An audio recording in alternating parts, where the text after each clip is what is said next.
দেখেন রিক্সাওয়ালা মামার মাথায় ছাতা ধরেছে, মামার মাথায় এরকম করে রোদ লাগছিল। ধরেন এই যে ভাই, এই যে দিন 50 টাকা ভাড়া, আর এটা দিয়ে আপনি পানি কিনে। তো রিক্সায় উঠে গেছি। নাইলা বাবু তো মহা খুশি, আজকে কোচিং থেকে বাইর হয়ে একটা রিক্সা নিয়ে এলেছি।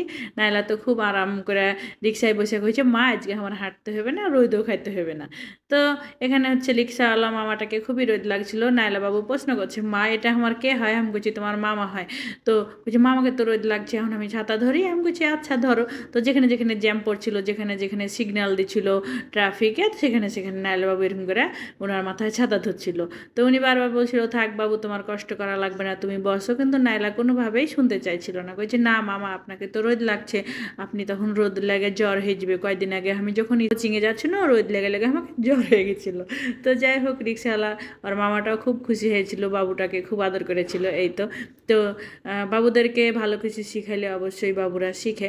তো আমি এখানে বসে বসে খুব দোয়া করছুন যে আল্লাহ তুমি তাড়াতাড়ি করে গরমটা দূর করে দাও, মানুষের ভোগান্তি দূর করে দাও। কারণ রাস্তায় বাইরে হইলে বোঝা যায় এত কষ্ট, এত কষ্ট, সবারই এত কষ্ট। মানে কী করবো, আমি কয়েকদিন থেকে এই একই কথা কইছি। কারণ আমার মানে এগুলা দেখার পর, এগুলা নিজে ফেস করার পরে মানে আমার খুবই কষ্ট লাগে। তো আমার মেলায় ইচ্ছা যে আমি এই লোকজনদের জন্য কিছু করব, কিন্তু যেটুকু পারি চেষ্টা করি। আমি হয়তো বা ভিডিও করি না। আর মাঝে মধ্যে মনে হয় যে ভিডিও করব, কারণ ভিডিও করলে কি হয়, আপনি যেহেতু আমি ভিডিও করি, আপনারা দেখলেও যদি একজনকে দেখাও যদি একটু উৎসাহিত হন। তো রিক্সাওয়ালা এই ভাইয়ের ভাড়া হয়েছিল 50 টাকা। তো আমি আর 50 টাকা বেশি দিনও দেয়া কহিনু যে ভাই আপনি একটা পানির বোতল কিংবা পানি টানি খায়েন, কিছু খায়েন। তো যাই হোক, উনি খুব খুশি হয়েছিল, নাইলা বাবুও খুব খুশি হয়েছে। নাইলা তো টুস করে নেমে গেছে, এখন বাড়ির কাছে চলে এসেছে, তো হেভি খুশি হয়।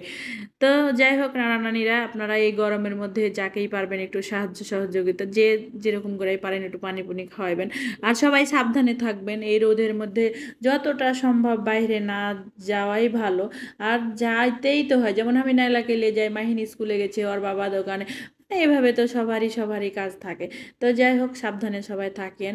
তো নানা নানিরা ভালো থাকেন। আল্লাহ হাফেজ।